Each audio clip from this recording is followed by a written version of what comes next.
Uh, Hello, this is Butt Fiend, and I'd like to talk about my favorite deck to play with right now, although it's not that great. It's lOlz, and they're really cool. So I'm going to talk about my deck profile and show you how you can kind of make them decent and fun. Start off 3 Watt Giraffe. This guy, 1200, attacks directly. When he does attack directly, then your opponent can't activate any card effects until the end phase, basically. So it's really cool. You can attack directly. If you know they have a Raikou or a Spy or Sangan or anything, then you can beat that and it won't get its effect. So it's pretty nice. 4 stars. Next one, Watt Cobra. 1000 attack. Attacks directly. When it does, you get to search your deck for a Watt monster added to your hand. So makes the deck consistent, more consistent. 4 stars also. Next is Watt Dragonfly. If it's destroyed by your opponent's card effect or by battle, you can special summon a Watt monster from your deck, but it has to be your opponent's card. You can't Dark Hole and get its effect. That's nice to have. Next is Watt Hopper. This one's really funny. It's 1 star. If it's face up, your opponent cannot select another face up Watt monster as an attack target or target it with a card effect. So, get 2 of them out on the field. They can't target any of your Watt monsters with card effect or battle, including these. Just a lockdown. They can get around it with anything that doesn't target though. It's pretty cool. It's funny when it happens. And 1 Watt Fox, just because it's a tuner. I don't really care about the effect. It's like Watt Giraffe's effect, except when it's destroyed by your opponent. But you just synchro for this guy. And it's funny. You just synchro with any of the 4 star Watts, or with Thunder King, because that has to be Thunder. So we're on 2 Thunder Kings. It's a lot of light monsters, so it's good. You got Honest. Obviously, with all these light monsters, you're going to run Honest. Then, got 3 Tour Guides, because they're Tour Guides. That's about it. Sometimes you can't keep your monsters on the field as long as you'd like. So, something like this, Get Out of Zen Mains, will help you stall a little bit longer if you need that. Or you could always go into something else if you want for that time singing with the Tour Guides.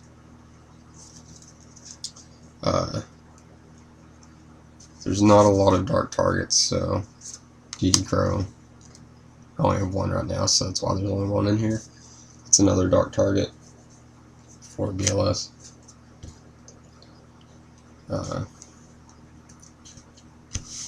DD Crow's good anyway against stuff this format. Inzectors, Dark Worlds, Dragons. Also, 1 more dark target, you got Gores, because it's Gores. I don't know how much I like it in this deck. I'm thinking about taking it out because Messenger piece, stuff like that you want on the field, and you can't do anything with Gores. 1 Veiler, like DD Crow, I only have 1 in here because I only have 1. I don't know why. And then Cat's Ear Tribe. I'm not going to actually use this card probably. Replace it with a Veiler or DD Crow, whichever one I get first. And then whatever. But people need to see this card because it's hilarious.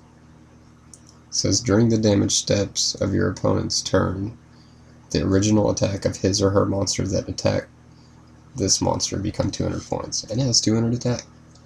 So they can't attack over it without other card support, like Lance or something. But they have to smash it while it's out there, or destroy it with the card effect. And it's really funny. And since you use 1-for-1 with the Wall Hoppers, or sometimes Valor, just for tune real quick or something if you can't do anything else. Wall Hopper 1-for-1 is really easy to get it out. Summon one, 1-for-1, out the other one, lock them down. But this is just another thing. If you have 1-for-1 only and you can't get out your Hopper lock, you go for this or something, I guess. And it's funny. So that's all the monsters. There's a lot of monsters, I guess.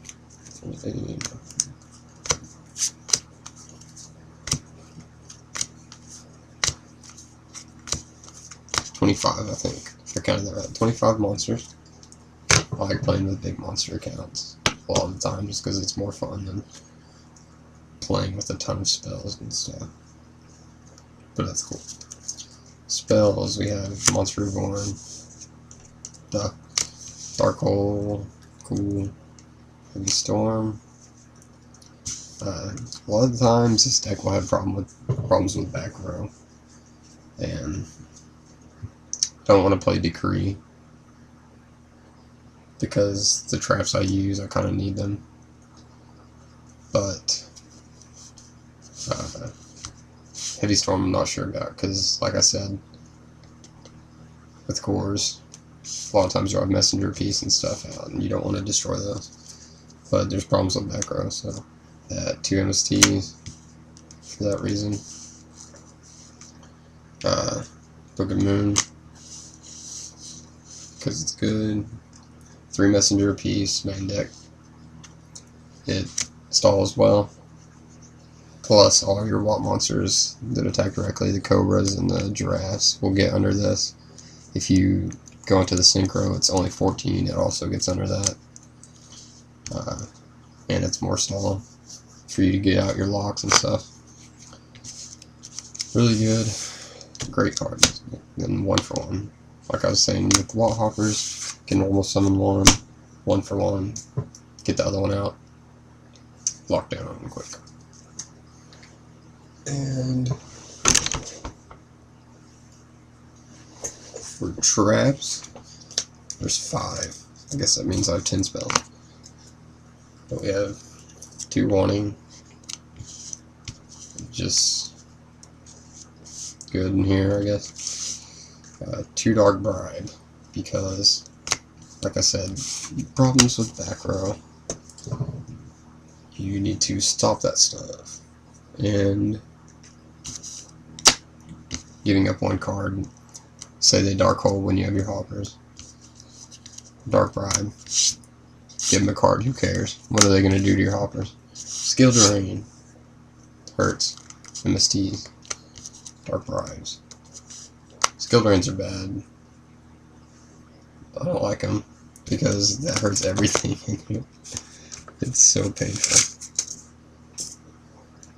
And then 1 Ceasefire. This deck will slowly poke at you with these things.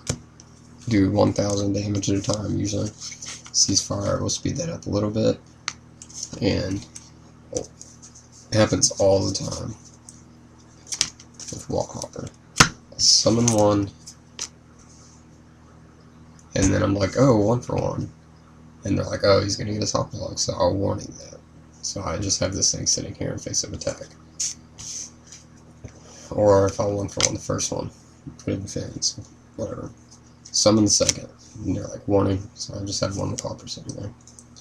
So I figured out, set, also flip. You can have 2 of them set,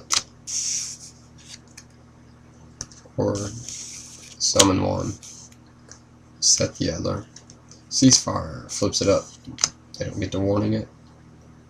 It's not an activation of an effect, so nothing will stop the activation. It's continuous. Ceasefire hits them for at least 1,000 damage with these. That'll get him for 3,000 a lot. It's around there. It's really good in here, for sure. I just figured that out the other day, but it's cool.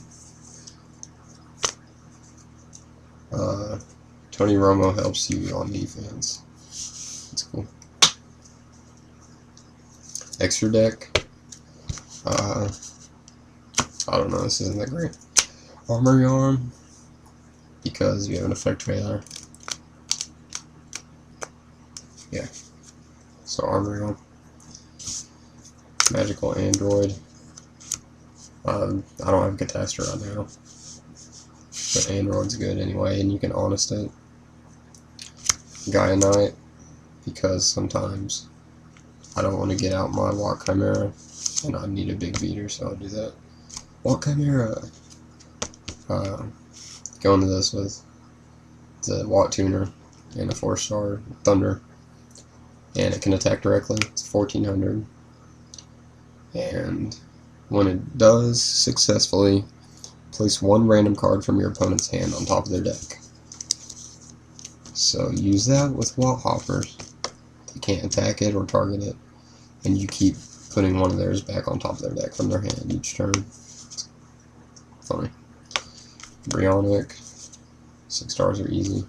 Black Rose, I've gone into this like one time.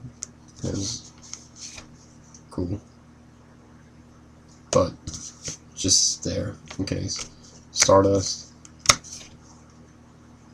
I don't remember going into that in here, but sometimes I'll play Starlight on my side, so. Leviathan Dragon, have that with Tour Guide, Acid Golem, Giga Brilliant. It's pretty cool with the watts. Boost them up when they attack directly. Leviar, I guess. I don't have Zen mains right now, or else I'd use that in place of something, I don't know. Gem Knight Pearl, just another big beater. If you need it. Eye Stroke, some more defense if you need that. Utopia, it's a light monster. It's pretty good in there. Utopia Ray, just in case. And so that's it for my watts. Tell me what you think. Butt Fiend out.